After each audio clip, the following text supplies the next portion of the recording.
귀하고 깜찍한 빡공시대 빡친 친구 여러분들 반갑습니다. 자, 지금부터 오늘 이 시간에 선생님과 공부할 것은 바로 프랑스 혁명에 대해서 공부할 거야. 자, 우리가 저번 시간에 영국 혁명에 대해서 공부했지. 자, 선생님이 저번 시간에 시민혁명에 대해서 얘기했는데 제일 처음에 일어난 게 영국, 그 다음 미국, 그 다음 프랑스. 그런데 저번 시간에 공부했던 게 영국이지. 그런데 오늘 프랑스를 공부하니까 너희들이 겁나 착각들일 수 있는 게 그러면 영국 다음에 프랑스가 시민혁명 일으켰네 하면은 겁나 틀리는 거야. 알았지? 자, 영국 다음에 어디야? 미국이야. 그런데 지금 우리나라 교육과정 중에는 프랑스가 먼저 그냥 배웁니다. 그렇기 때문에 선생님도 어쩔 수 없이 프랑스를 먼저 가르치는 거니까 여러분들 이런 페이크에 절대 속지 말라는 거야. 자, 여러분들 프랑스 혁명은 우리가 보통 프랑스 대혁명이란 말을 하죠. 자, 그거는 왜 그러냐면 그만큼 그 전에 있었던 영국 혁명이나 또는 미국 혁명하고 비교도 안 될 정도로 그 크기 자체가 굉장히 거대했고 정말로 얘네들은 아주 피 튀겼기 때문에 그래서 우리는 프랑스 대혁명이라고 한다. 가장 기초적으로 우리가 앞에 있었던 영국 혁명 같은 경우는 그냥 왕 한 명 잡아가지고 모가지 잘라버리고 끝났지. 그러나 프랑스 혁명은 그렇지가 않아. 왕만 잡아서 죽이는 게 아니라 왕 마누라도 죽이고 그 다음에 그냥 눈에 보이는 대로 귀족들 잡아다가 모가지 다 잘랐어요. 그러니까 목을 자른다는 것 자체도 굉장히 귀찮아지기 시작했어. 그래서 목을 자르는 기계가 등장했어. 그게 바로 뭐야? 단두대야. 그러니까 여러분들 프랑스 혁명이 얼마나 거대하고 대단했는지 알겠지. 그러면 왜 이렇게 프랑스 사람들이 빡쳤을까? 프랑스 혁명이 일어나게 된 배경이 있다. 자, 그 배경이 시험 문제 1타니까 반드시 꼭 기억하고 가야 돼. 자, 그거는 왜 그러냐면 구제도의 모순 때문이다. 자, 뭐라고? 구제도. 뭐라고? 구제도. 그러니까 구제도가 엄청나게 모순이 있었어. 자, 얘들아, 구제도라는 건 다른 말로 얘기했을 때 바로 신분제도인데, 자, 프랑스는 총 몇 신분으로 되어 있었냐면 3신분으로 되어 있었다. 자, 일단 가장 위에 1신분, 그 다음에 두 번째 2신분, 자, 그 다음에 세 번째 누구? 네, 어렵지 않아요. 누구? 네, 3신분. 자, 3신분으로 되어 있는데, 자, 1신분이라는 건 누구냐면 성직자야. 그래서 프랑스에서는 성직자들이 높은 직급이에요. 2신분은 누구냐면 귀족이다. 그 다음에 3신분이 바로 누구냐면 평민들이야. 그런데 구제도의 모순, 신분제의 모순. 그런데 여기서 모순이라는 건 누가 모순일까? 네, 평민들의 모순이다. 자, 왜 그러냐면 얘네가 일단 뭐를 많이 내? 세금을 엄청나게 많이 내. 이 앞에 있는 성직자나 귀족은 낼까 안 낼까? 안 내요. 그냥 얘네들 그냥 놀고 먹는 애들, 이렇게 노는 애들이야. 그런데 이 평민들은 겁나게 세금을 내야 돼. 그러면 세금을 냈으면 뭔가 권한이 있어야 될 거 아니야. 적어도 정치에 참여할 수 있는 권한을 줘야 될 거 아니야. 정치에 참여할 수 있는 권한을 우리는 뭐라고 불러? 참정권이다 라고 그렇게 부르죠. 그죠? 그런데 얘들은 참정권이 있다 없다? 없다는 거야. 이게 바로 뭐냐면 구제도의 모순이야. 자, 구제도의 모순이라는 건 다른 게 구제도의 모순이 아니라 프랑스에서는 평민들만 세금을 내요. 원래는 얘네도 내야 돼. 근데 얘네가 안 내는 거예요. 왜? 직급이 높으니까. 자, 얘네가 전체 몇 퍼센트를 차지하고 있냐면 2%밖에 차지를 안 해. 근데 얘네가 전체 몇 프로 차지하고 있냐면 98%나 차지하고 있어. 그런데 98%나 되는 평민들이 미친 듯이 세금을 내고 있었거든. 근데 그럼에도 불구하고 국가는 언제나 돈이 없었다. 자, 왜 그러느냐? 이 왕과 귀족을 중심으로 해서 미친 듯이 뭐 했기 때문에? 사치했기 때문에. 여러분들 선생님 프랑스 대혁명 하면요. 이 프랑스 대혁명의 중심이 됐던 사람이 있는데 그 사람이 바로 누구냐면 프랑스의 여왕 마리 앙뚜아네트야. 여러분들 프랑스에 국왕이 있다. 자, 그 국왕의 이름이 바로 누구냐? 루이 16세 정도는 여러분들 기억을 하고 가야 된다. 자, 여러분들 루이 16세는요. 굉장히 얼굴이 못생기고 그리고 뚱뚱하고 그리고 배가 이렇게 나왔던 지금 선생님인데 어쨌든 선생님하고 루이 16세는 다르지. 왜? 루이 16세는 남자고 서 여자니까. 자, 어쨌든 여러분들 루이 16세는 엄청나게 찌질했다 이렇게 생각하면 돼. 근데 이 루이 16세가 오스트리아의 공주하고 결혼했는데 걔가 바로 누구냐? 마리 앙뚜아네트야. 근데 마리 앙뚜아네트가 사치가 굉장히 심했어요. 그래서 걔가 왕실에서 쓰던 요강이 있었는데 요강 자체가 다이아몬드로 만든 요강이야. 어떻게 거기다 여러분들 부담스러워서 오줌 갈기겠니? 그러니까 그 정도로 여러분들 마리 앙뚜아네트 굉장히 사치가 심했어. 그래서 매일 밤낮으로 궁중에서는 미친 듯이 무도회가 열리고 있었던 거야. 근데 여러분들 평민들은 어땠을까? 살기가 굉장히 힘들었겠지. 그러니까 미친 듯이 세금도 내야 돼. 그런데다가 프랑스에 그 당시에 전염병이 돌았어. 자, 그러다 보니까 평민들이 살기 힘들어요. 그래서 가장 대표적인 일례로 평민들이 왕실을 찾아가. 그래서 막 문을 두드려. 그리고 뭐라고 얘기하냐면 give me 빵, give me bread 계속 얘기합니다. 빵 좀 줘. 배고파 뒤지겠다. 계속 그렇게 얘기했어. 그래서 그게 마리 앙뚜아네트의 귀에 들어가. 그랬더니 마리 앙뚜아네트가 아주 유명한 얘기를 했어. 뭐? 배고프다고? 그럼 빵이 없다고? 그러면 고기를 먹으면 되지. 이렇게 얘기를 했습니다. 그러니까 그 정도로 여러분들 정신이 없었던 그런 상태다. 어쨌든 간에 자, 그 당시의 상태가 뭐였다? 구제도의 모순이다. 그러니까 평민들은 세금을 엄청나게 많이 내고 있었지만 정치에 참여할 수 있는 참정권이 있었다 없었다? 절대 없었다는 거지. 그런데다가 프랑스에서 어떤 사상이 나왔는데 아주 대단한 사상이죠. 그거의 이름이 바로 뭡니까? 계몽사상이야. 자, 이 계몽사상이라는 건 뭐냐면 자, 뭔가 꿈에서 깨라는 거야. 그런데 그 꿈은 바로 뭐냐면 잘못된 꿈, 즉 바로 뭐야? 악몽이야. 근데 그 악몽에서는 왕이 있어. 그 다음에 시민이 있어. 그러면 이 왕이 시민을 겁나 괴롭힌다는 거야. 근데 여러분들 왕이나 시민이나 어때요? 똑같이 생겼죠. 그쵸? 뭐 왕이라고 해서 콧구멍 3개고 뭐 왕이라고 해서 입 대신에 여기에 항문 있고 그러지 않잖아요. 그러니까 왕이나 시민이나 다 어때? 똑같은 인간이란 말이야. 그렇기 때문에 이 잘못된 것을 깨버리고 자, 왕과 시민은 똑같은 인간이다. 이 상태를 찾아버리라는 거예요. 그 사상이 바로 뭐냐면 계몽사상이란 말이야. 당연한 거지만 지금 프랑스 사람들은 겁나 어때? 빡셔 되게 힘들어.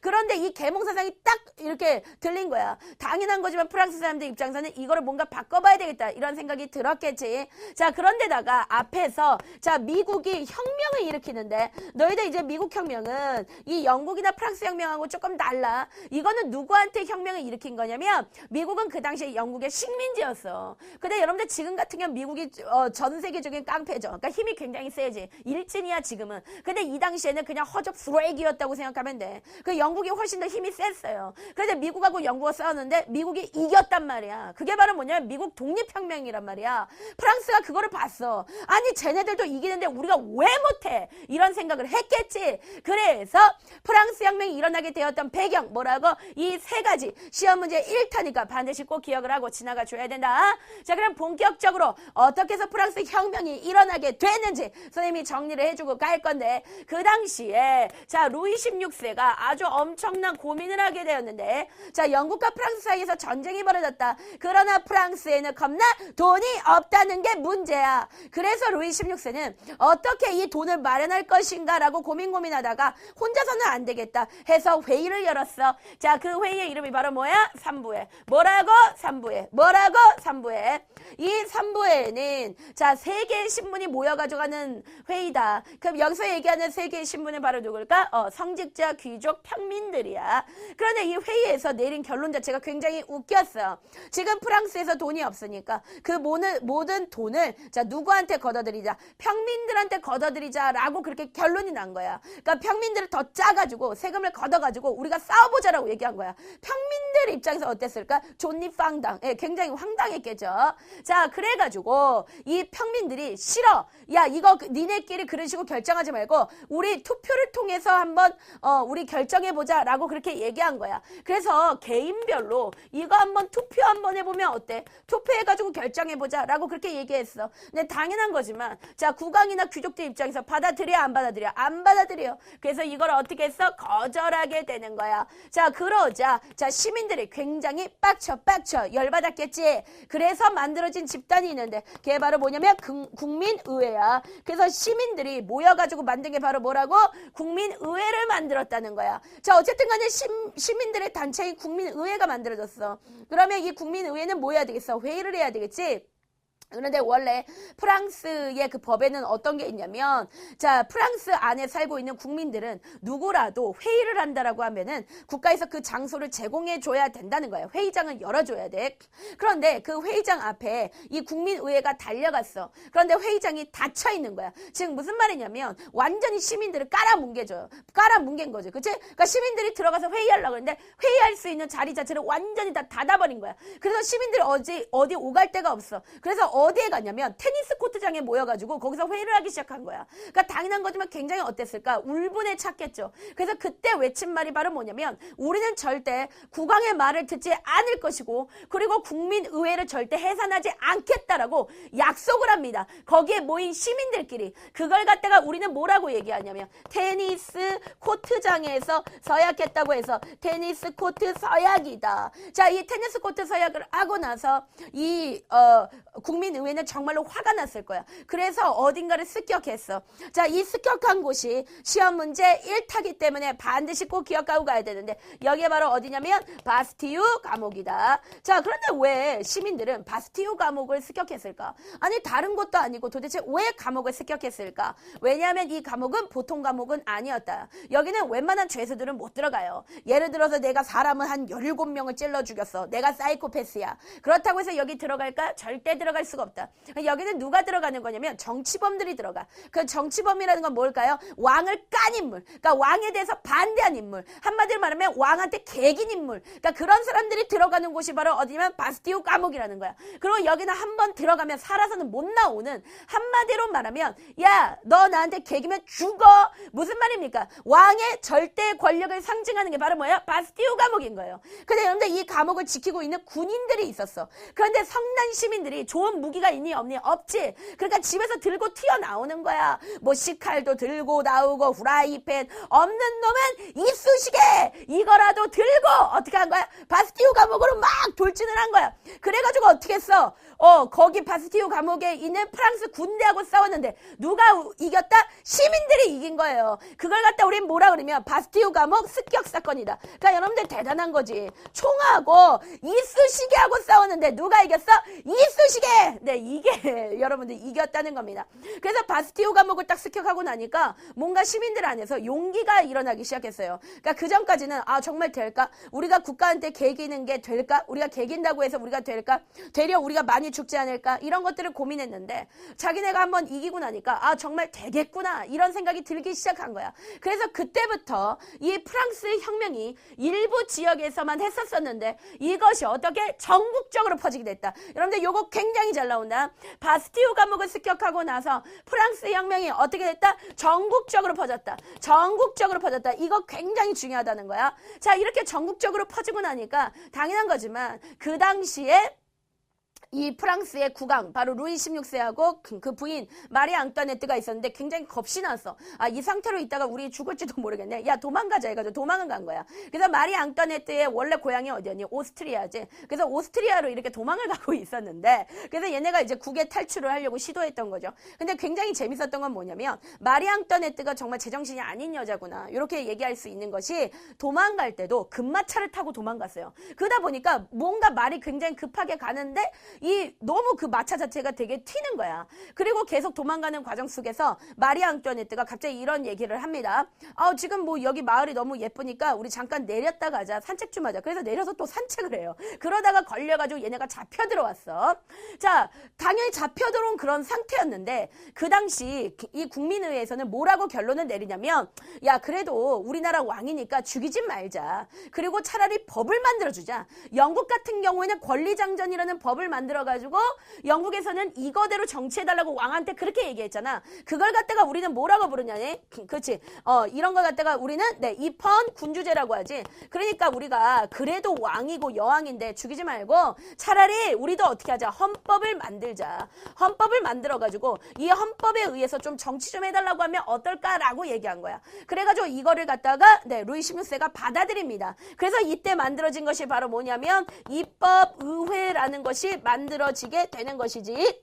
그래서 우리 친구들 꼭 기억하고 가야 돼. 국민의회가 한 것들은 이런 것들을 했기 때문에 반드시 기억하고 그 다음에 국민의회가 한 것 중에서 선생님이 한 가지를 빼먹었는데 그거는 바로 뭐냐면 바스티유 감옥을 습격하고 나서 이 시민들이 엄청나게 용기가 났어. 그래서 우리도 인간이다. 그래서 인간으로서의 그 권리를 딱 적어놨습니다. 그걸 갖다가 우리는 뭐라고 부르냐면 인권선언문이라 그래. 자, 이때 뭐가 나온다고? 인권선언문. 뭐가 나온다고? 인권선언문.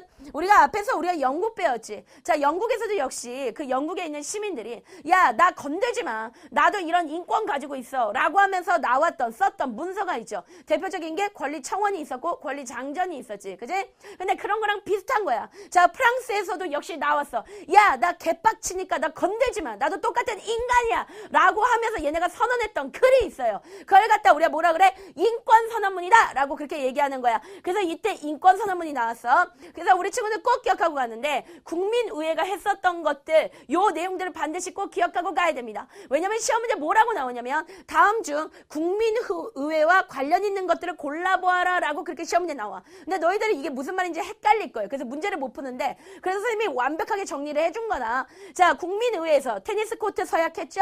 그 다음에 바스티유 감옥 습격했죠? 그럼으로써 이 프랑스 혁명이 전국적으로 퍼졌지. 그리고 이 프랑스 시민들이 인권선언문 발표했죠? 그리고 뭐가 만들어졌다? 입법의회까지 만들어냈다라는 것까지 우리 친구들 기억을 하고 지나가줘야 되는 거야. 아, 진짜 우리 친구들 미안하게 내 앞에 있는 도라에몽 PD가 지금 똥이 분출해가지고 화장실에 또 갔다 왔습니다. 그래서 아주 시원한 상태로 지금부터 선생님하고 한번 고고싱 해보도록 할게요. 자, 여러분들 이제 어쨌든 간에 입법의회가 딱 들어서 있던 그런 상태였어. 그런데 지금 마리 앙뚜아네트와 그리고 국왕 입장에서는 되게 짜증날 수밖에 없지. 왜? 그전에는 자기네 맘대로 아주 즐겁게 살았었어. 그런데 지금부터는 국민들이 만든 어떤 법에 의해서 나라를 이끌어가야 되는 거야. 그러니까 이제 짜증나죠. 그래서 마리 앙뚜아네트가 자기네 오빠가 오스트리아의 국왕이었어. 편지를 썼어. 나 좀 도와달라. 시민들을 대신 좀 밟아달라. 이런 얘기를 했어. 그런데다가 루이 16세도 역시 프로이센에다가 편지를 썼어. 그래서 시민들 좀 밟아달라. 이런 얘기를 씁니다. 그래서 졸지에 어떤 일이 벌어지냐면 이거는 원래 프랑스 자체의 문제야. 그치? 이거는 다른 나라가 신경 쓸 게 없는 거야. 그치? 그런데 갑자기 누가 쳐들어왔냐면 오스트리아가 시민들을 공격을 하기 시작했고 그 다음에 프로이센이 군대를 데려와가지고 시민들을 공격을 하기 시작했다는 거야. 자, 그래서 시민들 입장에서 겁나 빡칠 수밖에 없죠. 그래서 프랑스 왕궁으로 쳐들어갑니다. 그런 다음에 어떻게 했을까? 마리 앙뚜아네트와 그리고 루이 16세를 잡아. 그리고 어떻게 했을까요? 단두대에서 목을 잘라버립니다. 그런 다음에 들어선 것이 바로 뭐냐면 국민공회야. 자, 왜 그러냐면 단두대에서 루이 16세라는 왕을 죽였어. 그리고 얘네가 선택했어. 자, 왕을 죽였으니까 당연한 거지만 시민사회가 들어섰겠지. 그런데 얘네가 선택한 시민사회는 바로 뭐였냐면 공화정이었다. 그래서 여기서 뭐다? 네, 공화정이 들어섰다는 거야. 그래서 여러분들 국민공회하면 반드시 기억할 거 공화정입니다. 그리고 여기서 루이 16세를 어떻게 했다? 네, 처형했다라는 사실을 반드시 꼭 기억을 하고 지나가 줘야 돼요. 그래서 여러분들 국민의회가 있어. 그런데 국민의회가 이름을 바꾼 거야. 자, 뭐로 바꾼 거야? 국민공회로 바꾼 거야. 그리고 국민공회니까 무슨 제도를 했다? 공화정을 했었다는 거 꼭 기억하고 가야 되는데 이 공화정의 대표로 뽑은 사람이 바로 누구냐면 로베스트 피에르야. 자, 누구라고? 로베스피에르. 자, 어떤 책에서는 로베스트 피에르라고 나올 수도 있고 어떤 책에서는 로베스피에르라고 나오기도 하는데 선생님은 필기하기 쉽게 로베스피에르로 할게. 그런데 여러분들 이 로베스피에르는 원래는 굉장히 좋은 사람이었어요. 그런데 가면 갈수록 얘도 역시 자리가 사람을 만든다고 자기가 높은 자리에 있기 시작하니까 그때부터 무슨 정치를 하기 시작하냐면 공포 정치를 펼쳐. 너희들 로베스피에르 하면 기억할 게 있어. 그게 바로 뭐라고? 공포 정치. 뭐라고? 공포 정치를 펼치기 시작해. 그래서 이 공포 정치는 단두대로 하기 시작하는 정치입니다. 왜 그러면 그 당시 프랑스가 좋지 않았어. 왜 그러냐면 그때 당시에 반프랑스 동맹이라는 것이 만들어지게 됐는데 이게 엄청난 사건이었던 거야. 왜냐면 앞에 있었던 이 영국 혁명 같은 경우에는 그냥 단순하게 이제 영국에 있었던 왕 목 자르고 그냥 끝났어. 그치? 그리고 영국의 명예혁명 같은 경우에는 왕을 죽인 것도 아니야. 그냥 왕을 쫓아내고 그 다음에 새로운 왕 세우고 그냥 끝났단 말이야. 근데 여러분들 프랑스 혁명 그렇지가 않았어요. 왕 모가지 그 자리에서 잘랐죠. 왕비 죽였죠. 그 다음에 귀족들 데려가다가 모가지 다 잘라내기 시작했지. 그러니까 한마디로 말하면 이 프랑스 주변에 있었던 다른 나라 입장에서는 공포였던 거야. 다른 나라에 있었던 귀족들이 왕 입장에서는 저거를 자기네 나라에 있는 국민들이 배우면 이건 큰일 나겠다라고 생각했기 때문에 애초에 이거의 싹을 잘라버려야 되겠다 생각한 거야. 그래서 프랑스 주변에 있었던 대표적인 나라 누구였을까? 영국이었어. 자, 그리고 누구였을까? 당연한 거지만 오스트리아였는데 얘네가 동맹을 맺어. 그게 바로 뭐냐면 프랑스에 반대하는 동맹이다. 그래서 반프랑스 동맹이라고 하는데 얘네가 약한 애들이 아니잖아. 얘네가 총과 칼을 들고서는 프랑스를 공격하고 있었던 그런 상태야. 그런데다가 프랑스에 막 물가가 엄청나게 올라가기 시작하고 먹을 것도 없고 상태가 너무 안 좋아지는 거야. 그리고 너희들도 한번 생각해봐. 프랑스 시민들은 아까부터 싸우고 있었어. 그치? 우리 프랑스 국왕을 상대로 해가지고 계속 싸우다가 그 다음에 오스트리아 프로이센의 공격으로 얘네들과 싸우다가 또 이번엔 뭐냐면 영국하고 오스트리아가 공격하니까 이 프랑스 시민들의 입장에서 굉장히 지칠 수밖에 없어. 그러다 보니까 로베스트 피에르에 대해서 굉장히 반대하는 그런 움직임들이 나타나기 시작했겠지. 그래서 로베스피에르가 선택한 것이 뭐냐면 내 말 안 들어? 그러면 죽어야지. 그러면서 잡아다가 단두대에서 모가지를 자르고 있었어요. 그걸 갖다 우린 뭐라 그러면 로베스피에르의 공포정치다라고 그렇게 얘기를 하고 가는 거야. 자, 그런데 이 공포정치를 당연한 거지만 시민들이 더 이상 버틸 수가 없어. 그래서 로베스피에르를 잡아가지고 얘도 단두대에서 목을 잘라버립니다. 그런 다음에 법에 의해서 5명의 총재, 그러니까 총재라고 한다면 여러분들 그냥 5명의 대표라고 생각하면 되는데 5명의 대표를 세웠어요. 그래서 그걸 갖다 우린 뭐라 그러면 총재 정부라고 하지. 그러니까 지금까지 니네들이 선생님 얘기만 딱 들어봐도 프랑스 자체가 어때? 굉장히 혼란하구나. 이거를 느낄 수가 있죠. 그래서 여러분들 프랑스는 계속 혼란합니다. 그리고 계속 바닥을 칩니다. 그런데 그때 엄청난 영웅이 나타났어. 그 사람이 바로 누구냐면 나폴레옹이야. 자, 여러분들 나폴레옹 같은 경우에는 키가 굉장히 작았어. 여러분들 이렇다고 해서 앞에서 내가 루이 16세도 키가 작았어. 배가 나왔어. 막 이런 얘기하니까 우리 친구들이 생각할 때 프랑스 남자들은 다 키 작고 배가 나왔구나. 이런 식으로 여러분들 오해하지 않아도 됩니다. 나폴레옹이 유독 그랬어요. 키가 작고 그 다음에 배가 나오고 시골 촌놈이었고 이런 상태였어. 근데 그때 당시에 얘가 육군 사관학교에 다니고 있었습니다. 그러니까 굉장히 똑똑한 학생이었지. 그런데 가만히 보니까 지금 프랑스가 너무 개판인 거야. 그리고 시민들이 너무나 살기가 힘든 거야. 그래서 얘가 주변에 있는 친구들을 모았어. 친구들을 모아도 그 친구들은 다 뭘까요? 네, 군인들이겠죠. 그리고 군인들을 바탕으로 해가지고 이 총재 정부를 없애버립니다. 그걸 갖다가 우리는 뭐라고 부르냐면 쿠데타라고 그렇게 부르는 거야. 그러니까 이거는 좋은 방법은 아니지. 그러니까 한마디로 말하면 군대를 통해 가지고 정부를 완전히 뒤집어버린 거야. 그런데 여러분들 나폴레옹 자체는 굉장히 훌륭한 사람입니다. 자, 왜 그러느냐? 그때 당시에 자 반프랑스 동맹이 있었는데 자 이거를 갖다가 얘가 어떻게 해버리냐면 격파시켜버린단 말이야. 쌤이 나폴레옹에 대해서 잠깐만 얘기해주면 얘는 세계 5대 장군 안에 들어가요. 그러니까 5대 장군이라는 건 세계에서 싸움을 굉장히 잘하는 장군들이 있어. 이 5대 장군 안에 누가 들어가면 이순신이 들어가. 근데 어쨌든 간에 나폴레옹이 들어간다는 거야. 나폴레옹을 얘기할 때 뭐라고 부르느냐? 얘는 전쟁의 천재라 그래요. 전술의 천재라 그래요. 그러니까 그만큼 전술을 되게 잘 짜고 되게 똑똑한 인간이라고 생각하면 돼. 그래서 키는 작고 그랬지만 얘가 반프랑스 동맹을 격파시킵니다. 그리고 이 나폴레옹 자체는 자기를 뭐라고 불렀냐면 통령이라고 불렀어. 얘들아, 이 통령 많이 들어봤었지?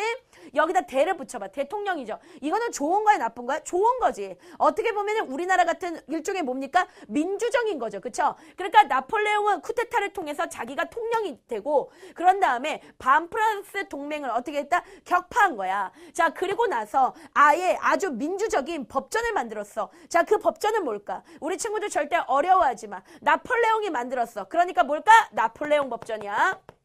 어렵게 생각하지 마. 나폴레옹 법전을 딱 이렇게 만들었단 말이야. 자, 그러다 보니까 국민들이 너도 나도 나폴레옹 하면서 나폴레옹 굉장히 좋아해. 그래서 이 당시에 베토벤도 살고 있었어요. 그래서 베토벤이 나폴레옹을 보면서 교향곡을 만들었어. 그게 뭔지 알아? 영웅 교향곡이야. 그러니까 그 정도로 나폴레옹은 프랑스에서 영웅 같은, 또 유럽에서 영웅처럼 보이는 그런 존재였습니다. 자, 그러자 이 나폴레옹 자체를 사람들이 국민 투표를 합니다. 국민 투표를 해서 이 사람은 이거는 통령감이 아니다. 아예 이 사람은 뭐가 돼야 된다. 아주 높은 황제가 돼야 된다. 그래서 얘가 뭐가 시작되냐면 재정이 시작됩니다. 황제 제자 해가지고 황제가 정치하는 정치 바로 뭡니까? 네, 재정이 시작되는 거야. 자, 이거를 뭐를 통해서? 국민 투표를 통해서. 그런데 물론 나폴레옹이 먼저 황제가 되고 싶다고 했지. 그러니까 이거는 굉장히 실망스러운 부분이야. 왜냐하면 황제라는 것은 다시 얘기하면 신과 같은 입장. 그 왕보다도 더 훨씬 더 높은 게 바로 황제예요. 어떻게 보면 이거는 독재 정치란 말이야. 그런데 워낙 국민들의 신임을 받고 있었기 때문에 국민 투표로 나폴레옹은 제정을 하기 시작한단 말이야. 자, 그런 다음에 나폴레옹이 유럽에 있는 나라들을 다 까기 시작합니다. 그러면서 어떻게 했느냐? 유럽을 제패하게 되죠. 그러니까 프랑스 국민들을 더 좋아하기 시작했던 거야. 왜냐면 프랑스에 반대되는 나라들이 있었어. 뭐야? 가장 대표적으로 프로이센도 있었고 그 다음에 오스트리아도 있었고 이런 애들이 있었는데 나폴레옹이 가서 다 깨부시고 다 까부시기 시작했던 거예요. 그러니까 나폴레옹은 완전히 나폴레옹이 영웅이 된 그런 상태였지. 유럽을 완전히 나폴레옹이 먹어버렸어. 그런데 유일하게 먹지 못한 나라가 한 나라가 있었어. 자, 그 나라가 바로 누구였을까? 영국은 제외돼 있었던 그런 상태야. 그래서 이제 나폴레옹 입장에서 미치겠는 거지. 영국까지 딱 먹어버리면 이 유럽 전체를 자기가 다 먹는 건데 영국은 먹는 게 쉬워 어려워. 왜? 영국 자체도 세긴 세지만 제일 중요한 거는 영국은 섬나라기 때문에 배를 타고 가야 된단 말이야. 그러니까 영국을 이기기가 쉽지가 않단 말이야. 그런데 어쨌든 간에 나폴레옹 입장에선 영국을 밟아놔야 돼. 그래서 저지른 전쟁이 바로 뭐냐면 트라팔가르 전투입니다. 자, 이 트라팔가르 전투에서 자, 영국 대 프랑스가 싸웠어. 그런데 여기서 정말 말도 안 되게 누가 이겼다?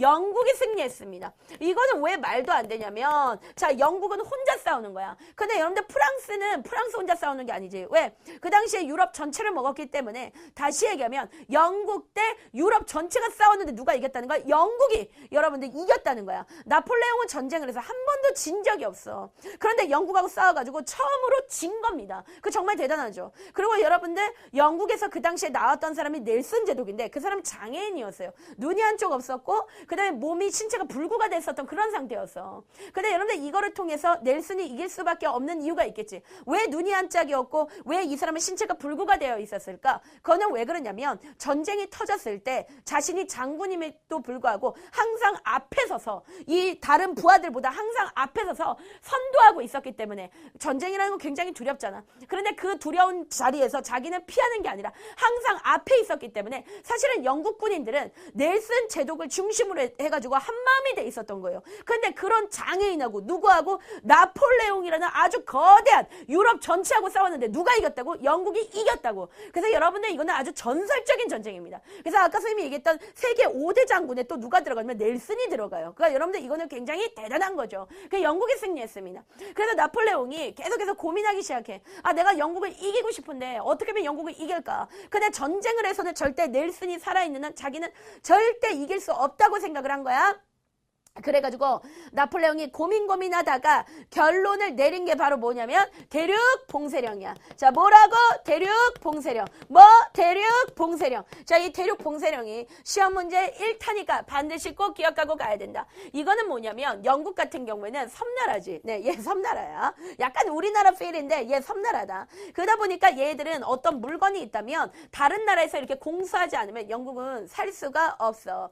이때 나폴레옹이 유럽 전체 한테 명령을 내렸어. 그 어떤 나라도 영국과 서로 무역하는 나라가 있다면 내가 가만히 두지 않겠다라고 얘기한 거야. 즉 다시 얘기해서 유럽으로부터 오는 모든 물자로부터 영국을 봉쇄시켜버린 거야. 한마디로 말하면 영국을 굶겨 죽이겠다는 그런 얘기죠. 그게 바로 뭐냐면 대륙 봉쇄령이라는 거야. 그런데 여러분들 대륙 봉쇄령 어떻게 했을까? 네, 이거는 겁나 실패합니다. 자, 왜? 네, 러시아 때문이야. 자, 왜 그러냐면 러시아가 몰래 가서 얘네하고 교류해요. 왜? 러시아는 돈 벌고 싶으니까. 그러면 가가지고 교류를 하는 거야. 그래서 이것 때문에 어때? 나폴레옹이 겁나 빡쳤어. 그래서 러시아 이런 씨빠빠루라 가만히 안 둬! 그러면서 러시아를 원정 떠나. 이게 바로 여러분들 나폴레옹 몰락의 지름길이었다. 자, 그래서 러시아를 원정 떠났다. 그래서 나폴레옹이 어떻게 한다? 아예 몰락해버린다. 이 사건으로. 이 나폴레옹이 했던 말 중에 굉장히 유명한 말 중에 이런 말이 있죠. 내 사전에는 불가능이 없다. 그러나 겁나 불가능이 많은 놈이야. 자, 왜 그러냐면 러시아 원정을 떠났는데 원래 여러분들 전쟁에는 불문율이라는 게 있어. 불문율은 뭐냐면 해서는 안 되는 거. 근데 그 중에 하나는 뭐냐면 건드려서는 안 되는 나라가 하나 있어요. 그 나라가 누구냐면 러시아입니다.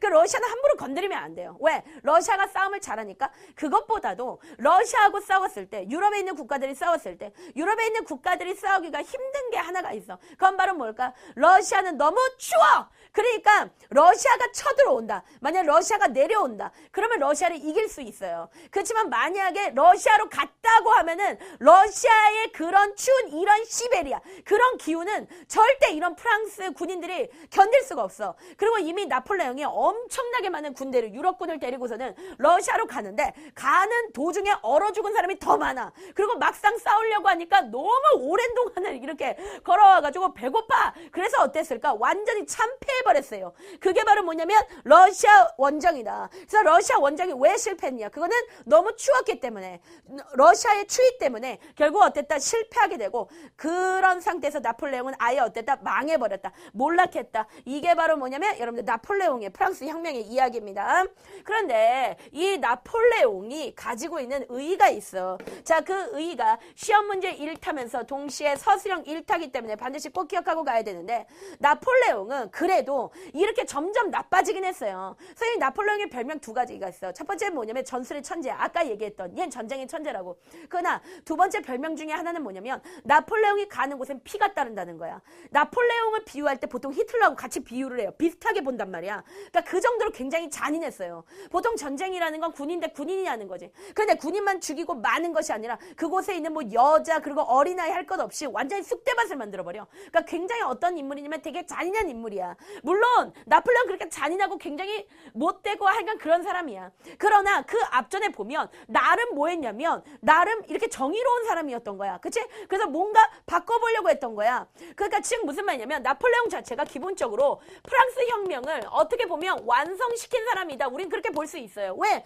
반프랑스 동맹 이런 걸 다 격파시켰잖아. 그러니까 프랑스 혁명을 나름대로 완성했던 사람이라니까. 즉 다시 얘기해서 프랑스 혁명 정신을 얘가 유럽 전체를 먹었지. 그러면서 유럽 전체에 프랑스 혁명 정신을 나폴레옹이 퍼뜨린 거야. 그렇게 함으로써 결국 이 유럽 전체에서 두 가지 운동이 발생하는데, 첫 번째는 바로 뭐냐면 자유주의 운동이고, 그 다음에 두 번째는 바로 뭐냐면 민족주의 운동이야. 이 자유주의 운동과 민족주의 운동을 다음 시간에 공부할 건데, 이 자유주의라는 것은 무엇이냐면 쉽게 얘기해서 왕이나 부당한 세력으로부터 자유롭게 되자. 이게 바로 자유주의 운동이고, 그 다음에 민족주의 운동이라는 건 뭐냐면, 자, 민족끼리 똘똘 뭉쳐서 통일하자. 그러니까 통일이 안 된 나라들이 있어. 그러면 통일하자. 이런 얘기고. 그 다음에 민족끼리 뭐하자? 독립하자. 이런 것들이 바로 뭐냐면 민족주의 운동이야. 선생님이 이거는 뒤에 가서 다시 설명해 줄 거야. 다음 시간에. 자, 그래서 선생님이 짧게 설명했어. 자, 다시 한번. 자, 나폴레옹 전쟁이 가지고 있는 의의는 나폴레옹이 프랑스 혁명 정신을 유럽 전체에 퍼뜨림으로써 유럽에서 뭐가 발생했다. 중요합니다. 뭐하고 뭐? 자유주의와 민족주의. 자, 선생님 몸집 보세요. 자, 어때요? 굉장히 자유롭죠. 만약에 여러분들 이런 모습이 나타나면 선생님이 이런 춤을 추면 우리 친구들은 아, 자유주의 이렇게 생각해야 돼. 알았지? 자유주의와 민족주의 운동이 일어났다는 것까지 우리 친구들 기억하고 가야 됩니다. 자, 그래서 선생님이 이렇게 정리를 좀 해주고 갔어요. 이 프랑스 혁명은 굉장히 어려워요. 여기 많이 헷갈리는 거고. 그렇기 때문에 여러분들 반드시 선생님한테 질문해야 돼. 뭐 이렇게 좀 모르겠어. 이러면 좀 질문을 해야 될 것 같고 그렇습니다. 네, 우리 친구들 반드시 그렇게 해주시기 바랍니다. 자, 선생님하고 조금 이따가 또 만나도록 할게요. 이따 봐요.